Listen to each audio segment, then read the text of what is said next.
Teteh, kalau seorang suami ngaku sudah mentalak istrinya, meskipun mungkin sebetulnya belum.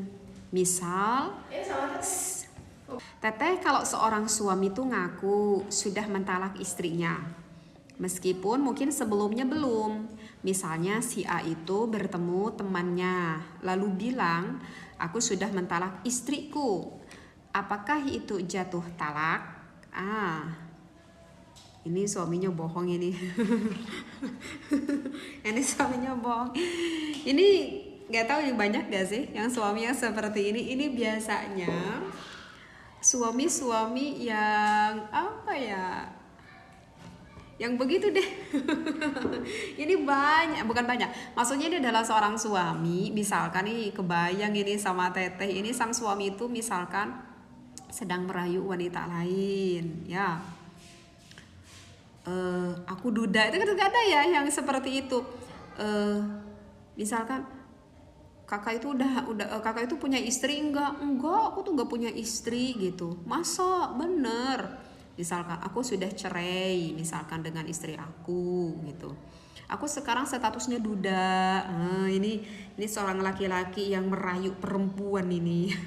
misalkan sama Teteh tuh terbayang salah satu contohnya lah seperti itu kan kakak tuh mengaku duda dan kakak mengatakan kepada orang lain kalau aku sudah menceraikan istri aku. Nah, ibaratkanlah seperti itu ya yang ditanyakan. Nah, apakah ini termasuk talak atau tidak? Nah, kalau ini memang itu secara zahirnya saja.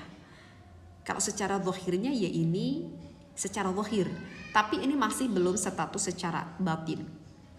Ya, ini belum status secara batin. Jadi, bagi orang ini harus ditanya kembali. Untuk orang yang berbohong seperti ini harus ditanya kembali dan harus ada dua saksi. Harus ada dua saksi. Misalkan kayak ini sama Teteh tuh dicontohkan aja gitu ya biar terbayang gitu oleh kakak. Misalkan benar ini Mas ini duda, benar gitu ya. Ini sampai misalkan datang ini dibawalah laki-laki ini misalkan ke keluarga perempuan tersebut. Diyakinkan kembali gitu sehingga ada dua orang di dalam keluarga tersebut, misalkan di rumah istri tersebut, perempuan tersebut lah gitu.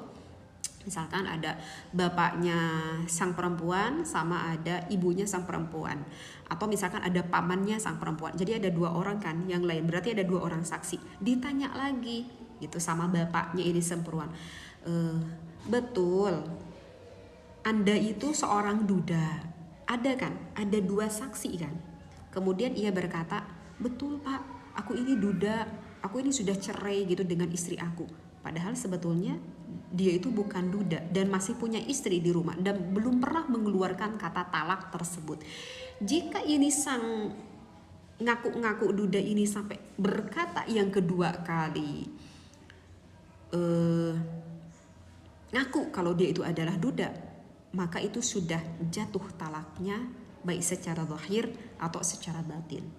Tetapi kalau yang jika ditanya yang kedua kalinya, ini laki-laki tersebut misalkan ada dua saksi di depannya, ditanya misalkan sama bapak perempuan tersebut, Anda itu betul seorang duda? Aduh, tapi aku takut hukum nih. Dia berkata, maaf Pak, sebetulnya aku ini berbohong.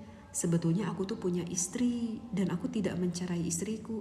Tapi bagaimana ya Pak, aku ini ingin menikahi putra Bapak juga. Dan aku mau menjadikan putra Bapak itu adalah sebagai istri yang kedua. Nah, kalau si laki-laki ini mengaku kalau sebetulnya dia itu berbohong, maka itu tidak jatuh talaknya. Ya, maka itu apakah itu tidak jatuh talaknya? Seperti itu. Ya, jadi ini di dalam kitab apa ini? Di dalam kitab Asnal Muthalib kalau tidak salah. Ini ada pembahasan ini di dalam kitab Asnal Muthalib, ya. Nah, jadi begitu ya. Tapi udahlah, jangan ngaku-ngaku duda itu. Jadi ya begitu ya, kayak insya Allah bertanya kalau misalkan sekali lagi kalau agak kurang paham secara simpelnya, kalau ada yang berbohong seperti itu belum jatuh talak. karena belum sampai secara batin, karena yang ia ucapkan adalah suatu perbohongan. Tetapi kalau diyakinkan yang kedua kali, kemudian ada dua saksi yang mendengarkan, Bapak itu benar sudah mentalak istri Bapak, benar saya tuh udah mentalak istri aku, sekarang aku statusnya duda. Ada dua saksi yang mendengarkan, maka itu secara otomatis jatuh talaknya, meskipun ini sang laki-laki tidak berbicara di depan istrinya, sudah jatuh talak satu. Tapi kalau yang kedua kalinya ketika ada dua saksi orang yang mendengarkan, ditanya, betul kamu itu duda, sudah mentalak istri kamu? Enggak, sebetulnya aku berbohong. Nah udah, itu selamat, tidak jatuh akan talaknya. Ya, begitu kakak. Ini yang bertanya, teteh juga nggak tahu ini siapa yang bertanya, tetapi mudah-mudahan bisa difahami setiap apa yang teteh jelaskan. Maka untuk pembahasan selanjutnya nanti insya Allah disaksikan kembali ya di video-video selanjutnya. Mudah-mudahan setiap apa yang disampaikan selalu mendatangkan kemanfaatan bagi kita semua yang mendengarkannya. Mudah-mudahan kita penuh dengan rahmatnya Allah.